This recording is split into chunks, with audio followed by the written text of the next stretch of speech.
states, we're the ones who need it worst. Let the rest of the world help us for change, and let's rebuild America first. Thank you. Our highways and bridges are falling apart. Who's blessed? Who has been cursed? There's things to be done all over the world, but let's rebuild America first. Thank you. Thank you. Please. Wow. Wow.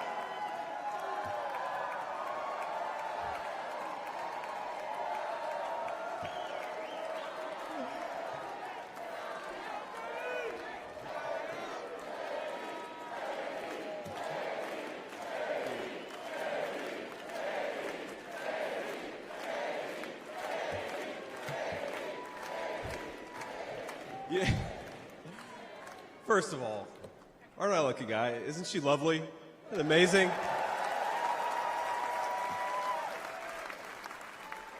Greetings, Milwaukee, my fellow Americans and my fellow Republicans. My name is J.D. Vance from the great state of Ohio.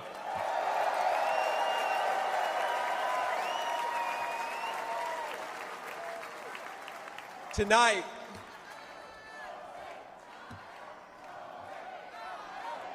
O-H-I-O, O-H-I-O. You guys, we're gonna chill with the Ohio love. We gotta win Michigan too here, so.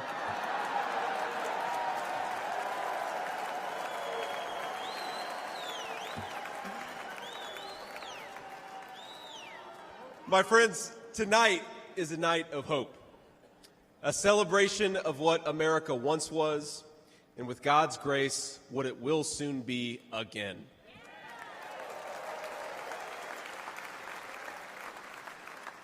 And it is a reminder of the sacred duty we have to preserve the American experiment, to choose a new path for our children and grandchildren. But as we meet tonight, we cannot forget that this evening could have been so much different. Instead of a day of celebration, this could have been a day of heartache and mourning. For the last 8 years, President Trump has given everything he has to fight for the people of our country.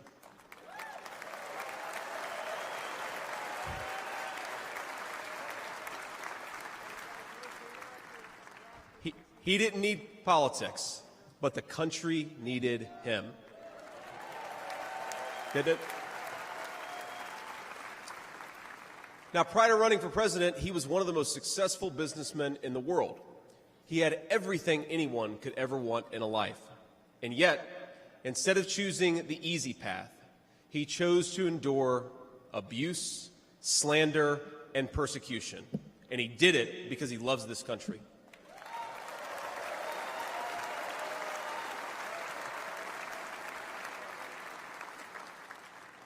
I want all Americans to go and watch the video of a would-be assassin coming a quarter of an inch from taking his life. Consider the lies they told you about Donald Trump, and then look at that photo of him, defiant, fist in the air, when Donald Trump rose to his feet in that Pennsylvania field. All of America stood with him.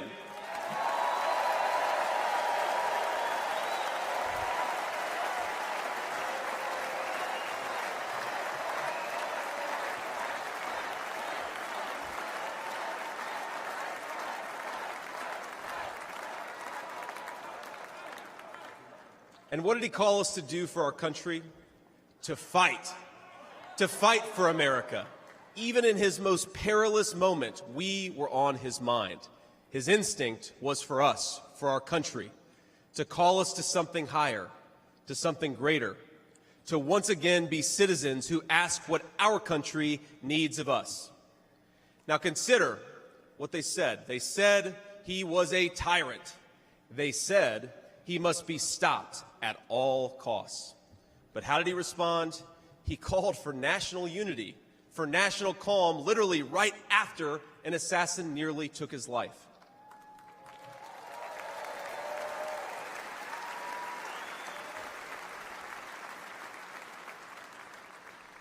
He remembered the victims of the terrible attack, especially the brave Corey Compertori, who gave his life to protect his family. God bless him. And then President Trump flew to Milwaukee and got back to work.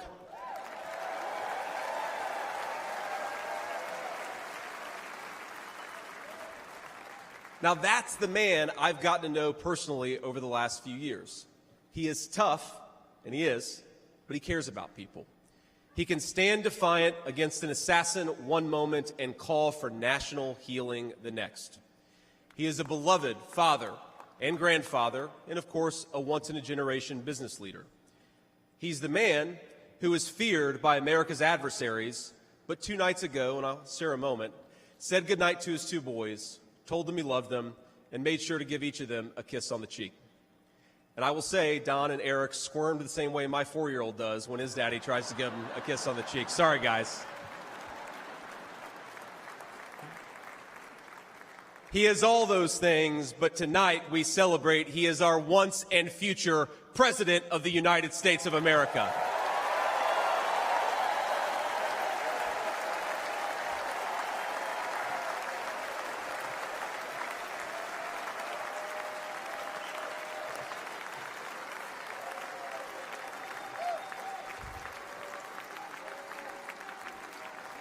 Now, I want to respond to his call for unity myself. We have a big tent in this party on everything from national security to economic policy. But my message to you, my fellow Republicans, is we love this country and we are united to win.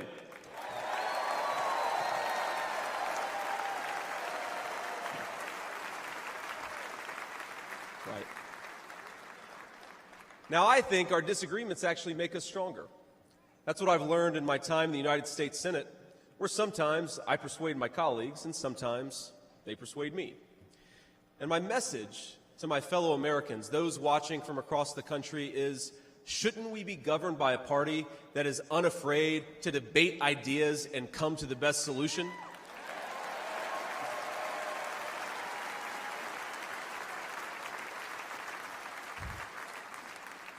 That's the Republican Party of the next 4 years, united in our love for this country and committed to free speech and the open exchange of ideas.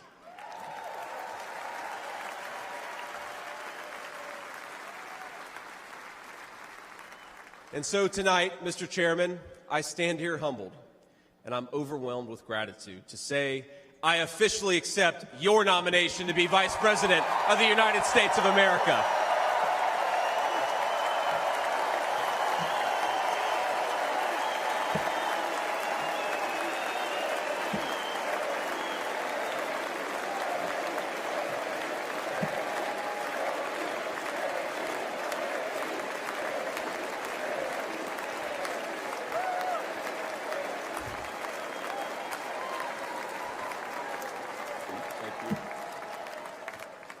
Now, never in my wildest imagination could I have believed that I'd be standing here tonight.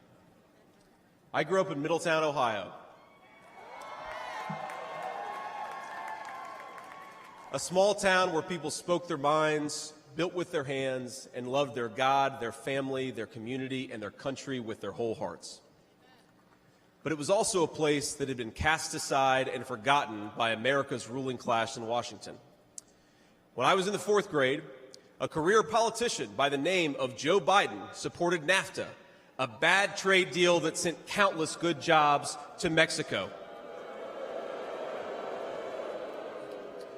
When I was a sophomore in high school, that same career politician named Joe Biden gave China a sweetheart trade deal that destroyed even more good American middle-class manufacturing jobs. When I was a senior in high school, that same Joe Biden supported the disastrous invasion of Iraq, and at each step of the way, in small towns like mine in Ohio or next door in Pennsylvania or Michigan, in states all across our country, jobs were sent overseas and our children were sent to war. And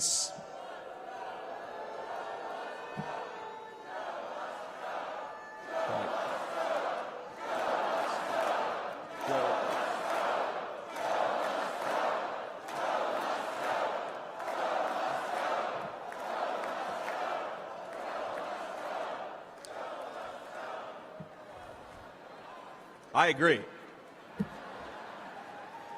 And somehow, a real estate developer from New York City by the name of Donald J. Trump was right on all of these issues while Biden was wrong.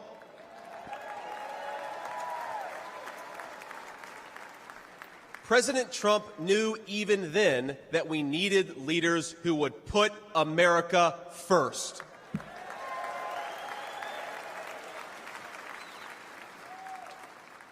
Now, thanks to these policies that Biden and other out-of-touch politicians in Washington gave us, our country was flooded with cheap Chinese goods, with cheap foreign labor, and in the decades to come, deadly Chinese fentanyl. Joe Biden screwed up, and my community paid the price. Now, I was lucky. Despite the closing factories and the growing addiction in towns like mine, in my life, I had a guardian angel by my side. She was an old woman who could barely walk, but she was tough as nails. I called her Mamaw, the name we hillbillies gave to our grandmothers.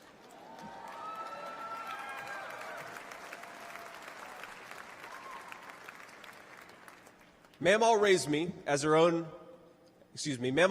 as my mother struggled with addiction. Mamaw was in so many ways a woman of contradiction. She loved the Lord, ladies and gentlemen. She was a woman of very deep Christian faith.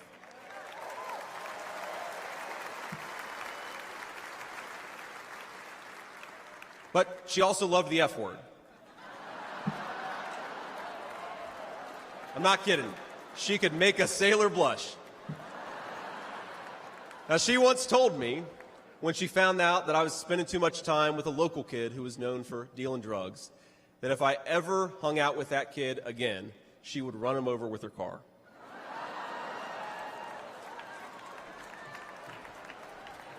That's true. And she said, JD, no one will ever find out about it.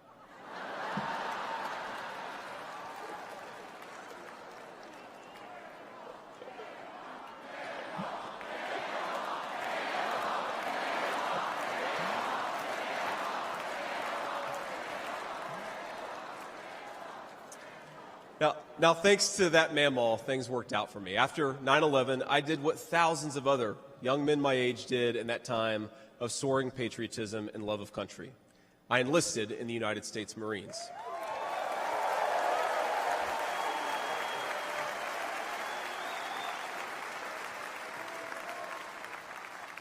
Semper Fi to my fellow Marines. Now, I left the Marines after 4 years and went to the Ohio State University.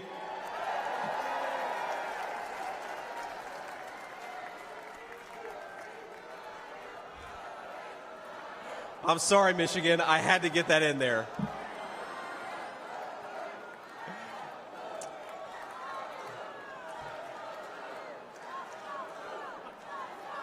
Come on, come on. We've had enough political violence. Now, after Ohio State, I went to Yale Law School, where I met my beautiful wife. And then I started businesses to create jobs in the kind of places that I grew up in. Now, my work taught me that there is still so much talent and grit in the American heartland. There really is. But for these places to thrive, my friends, we need a leader who fights for the people who built this country.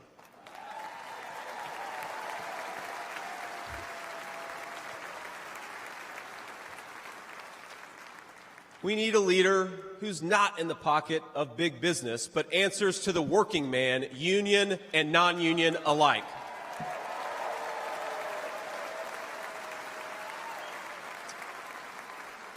A leader who won't sell out to multinational corporations, but will stand up for American companies and American industry.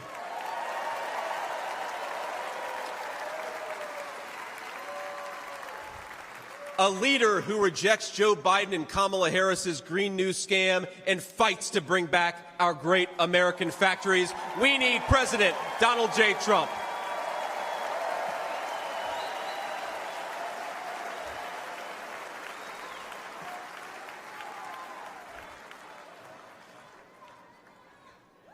Some people tell me I've lived the American dream, and of course they're right, and I'm so grateful for it.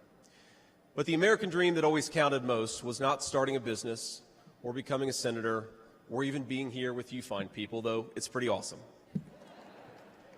My most important American dream was becoming a good husband and a good dad, of being able to give. Thank you.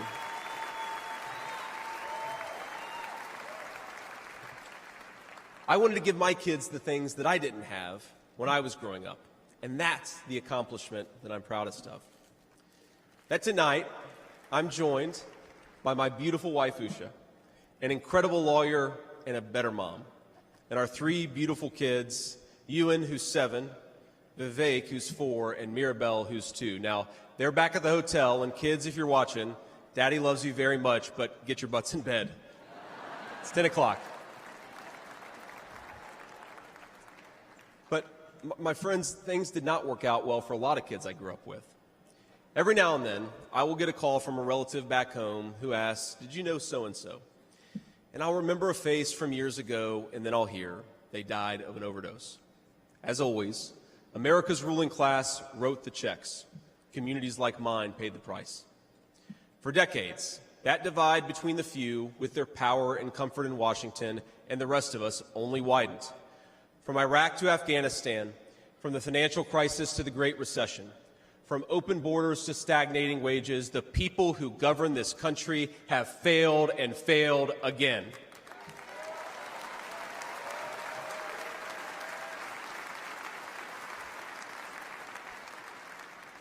That is, of course, until a guy named Donald J. Trump came along.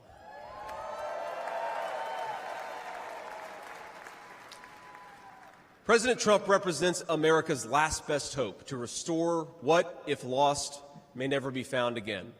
A country where a working-class boy born far from the halls of power can stand on this stage as the next Vice President of the United States of America.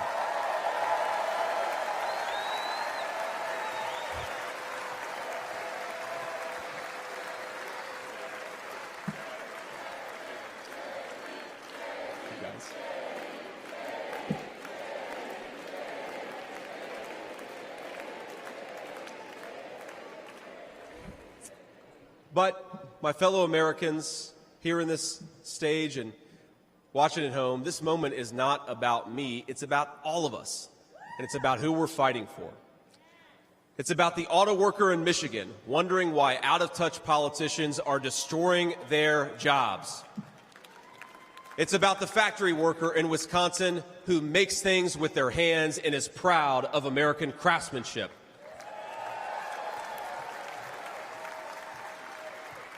It's about the energy worker in Pennsylvania and Ohio who doesn't understand why Joe Biden is willing to buy energy from tin-pot dictators across the world when he could buy it from his own citizens right here in our own country.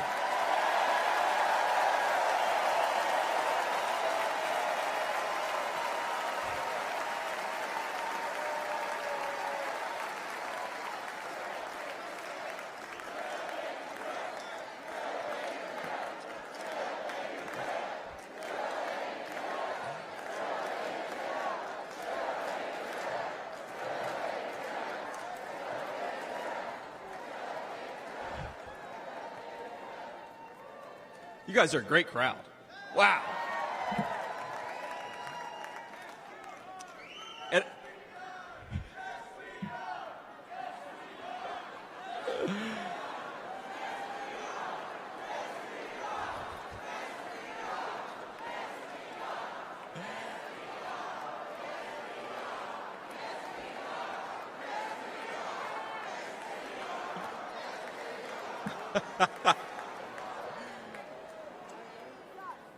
And it's about, our movement is about single moms like mine who struggled with money and addiction but never gave up. And I'm proud to say that tonight my mom is here, 10 years clean and sober. I love you, Mom.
And you know, Mom, I was thinking, it'll be 10 years officially in January of 2025. And if President Trump's okay with it, let's have the celebration in the White House.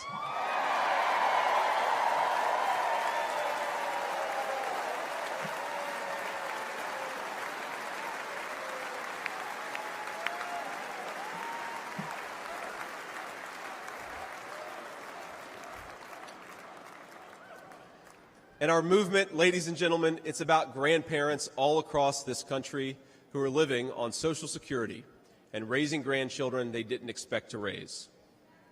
And while we're on the topic of grandparents, let me tell you another Mamaw story. Now, my Mamaw died shortly before I left for Iraq in 2005.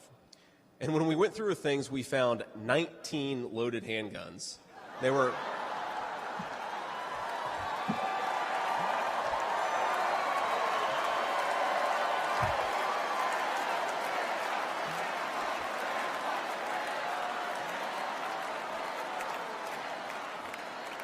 Now, the thing is, they were stashed all over her house, under her bed, in her closet, in the silverware drawer.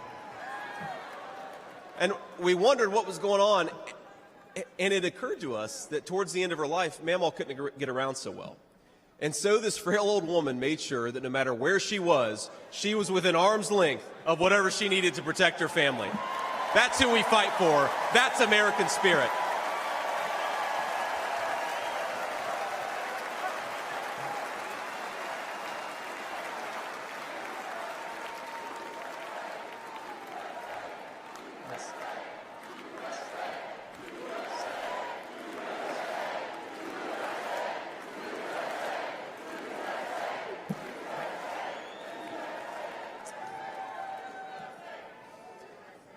Now, Joe Biden has been a politician in Washington for longer than I've been alive, 39 years old.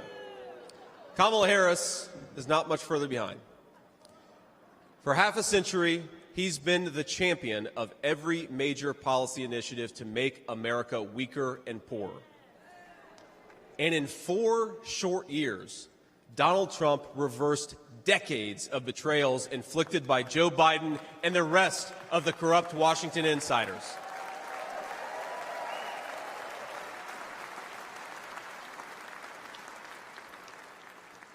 He created the greatest economy in history for workers. It really was amazing. There's this chart that shows worker wages, and they stagnated for pretty much my entire life until President Donald J. Trump came along. Workers' wages went through the roof.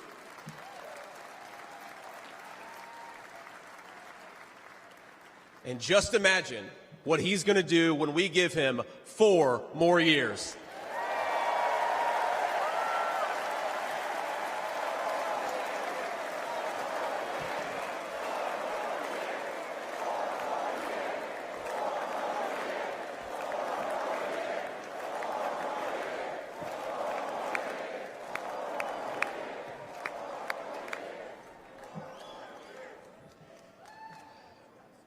Months ago, I heard some young family member observe that their parents' generation, the baby boomers, could afford to buy a home when they first entered the workforce. But I don't know, this person observed, if I'll ever be able to afford a home. The absurd cost of housing is the result of so many failures, and it reveals so much about what's broken in Washington. I can tell you exactly how it happened. Wall Street barons crashed the economy, and American builders went out of business. As tradesmen scrambled for jobs, houses stopped being built. The lack of good jobs, of course, led to stagnant wages. And then the Democrats flooded this country with millions of illegal aliens. So citizens had to compete with people who shouldn't even be here for precious housing. Joe Biden's inflation crisis, my friends, is really an affordability crisis. And many of the people that I grew up with can't afford to pay more for groceries, more for gas, more for rent, and that's exactly what Joe Biden's economy has given them.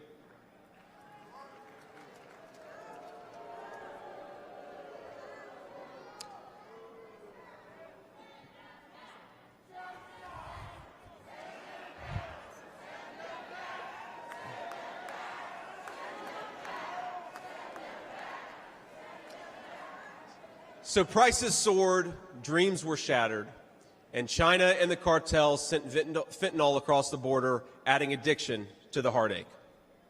But ladies and gentlemen, that is not the end of our story. We've heard about villains and their victims. I've talked a lot about that, but let me tell you about the future. President Trump's vision is so simple and yet so powerful.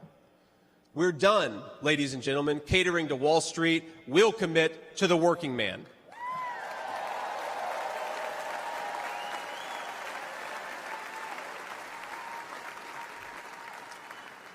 We're done importing foreign labor. We're going to fight for American citizens and their good jobs and their good wages.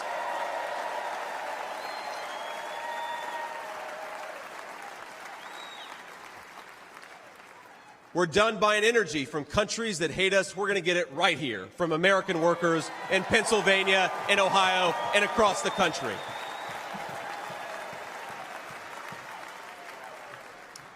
We're done sacrificing supply chains to unlimited global trade, and we're going to stamp more and more products with that beautiful label, Made in the USA.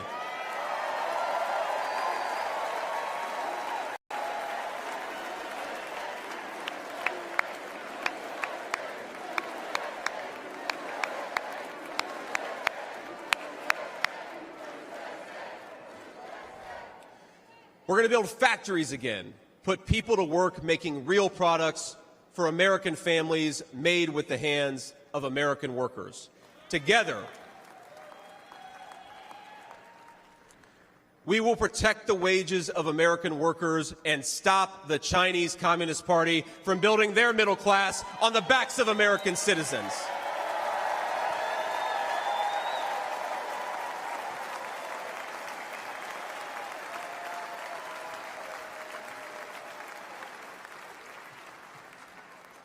Together, we will make sure our allies share in the burden of securing world peace. No more free rides for nations that betray the generosity of the American taxpayer.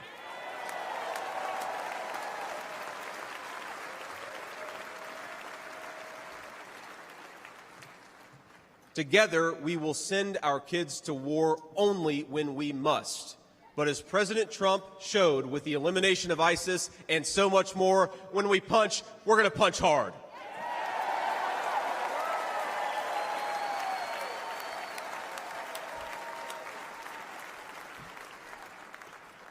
Together, we will put the citizens of America first, whatever the color of their skin. We will, in short, make America great again.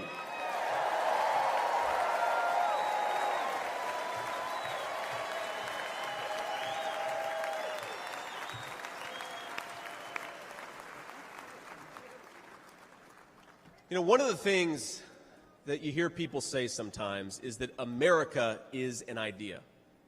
And to be clear, America was indeed founded on brilliant ideas like the rule of law and religious liberty, things written into the fabric of our Constitution and our nation. But America is not just an idea. It is a group of people with a shared history and a common future. It is, in short, a nation. Now, it is part of that tradition, of course, that we welcome newcomers. But when we allow newcomers into our American family, we allow them on our terms.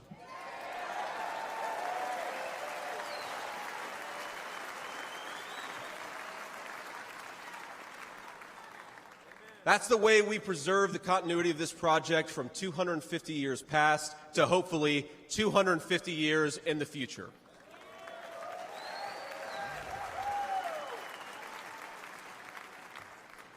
And let me illustrate this with a story, if I may. I'm, of course, married to the daughter of South Asian immigrants to this country. Incredible people. People who genuinely have enriched this country in so many ways. And, of course, I'm biased because I love my wife and her family, but it's true. Now, when I proposed to my wife, we were in law school, and I said, honey, I come with $120,000 worth of law school debt and a cemetery plot on a mountainside in eastern Kentucky.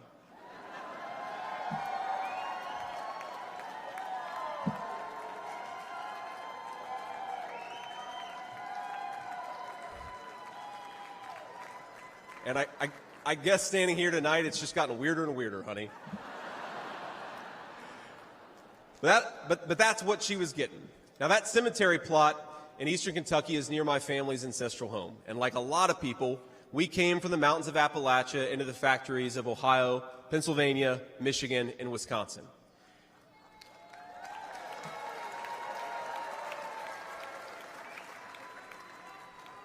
Now, that's Kentucky coal country, one of the 10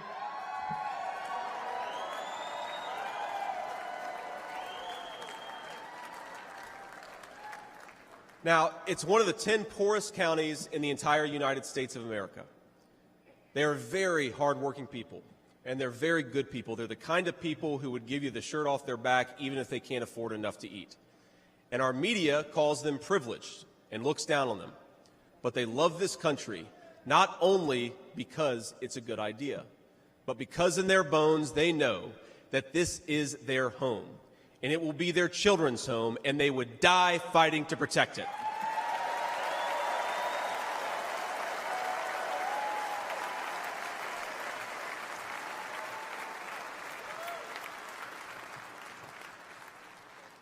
That is the source of America's greatness. As a United States Senator, I get to represent millions of people in the great state of Ohio with similar stories, and it is the great honor of my life. Now, in that cemetery, there are people who were born around the time of the Civil War. And if, as I hope, my wife and I are eventually laid to rest there, and our kids follow us, there will be 7 generations just in that small mountain cemetery plot in eastern Kentucky. 7 generations of people who have fought for this country, who have built this country, who have made things in this country, and who would fight and die to protect this country if they were asked to.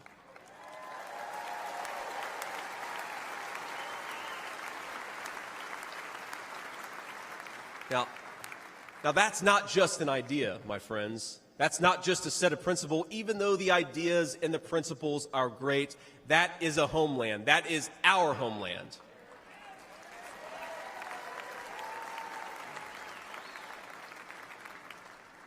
People will not fight for abstractions, but they will fight for their home.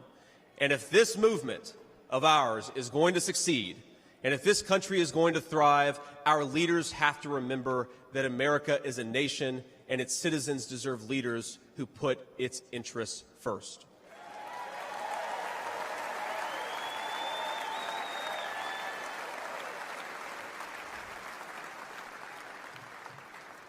Now, we won't agree on every issue, of course, not even in this room.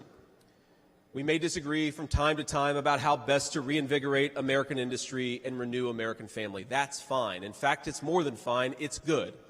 But never forget that the reason why this united Republican Party exists, why we do this, why we care about those great ideas and that great history, is that we want this nation to thrive for centuries to come.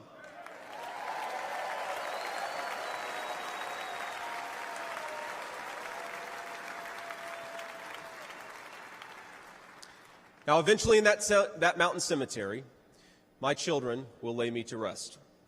And when they do, I would like them to know that thanks to the work of this Republican Party, the United States of America is as strong and as proud and as great as ever.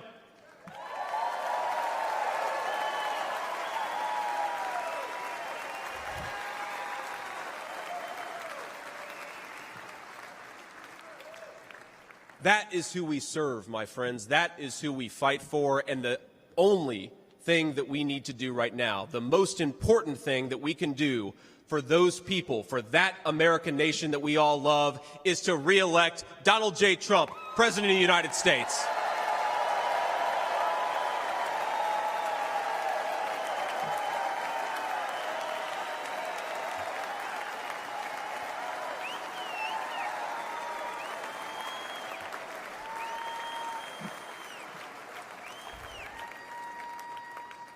Mr. President, I will never take for granted the trust you have put in me.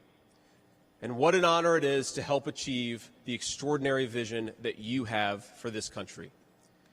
Now, I pledge to every American, no matter your party, I will give you everything I have to serve you and to make this country a place where every dream you have for yourself, your family, in your country will be possible once again.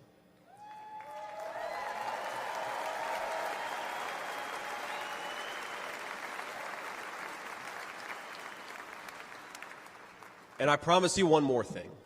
To the people of Middletown, Ohio, and all the forgotten communities in Michigan, Wisconsin, Pennsylvania, and Ohio, and every corner of our nation, I promise you this: I will be a vice president who never forgets where he came from.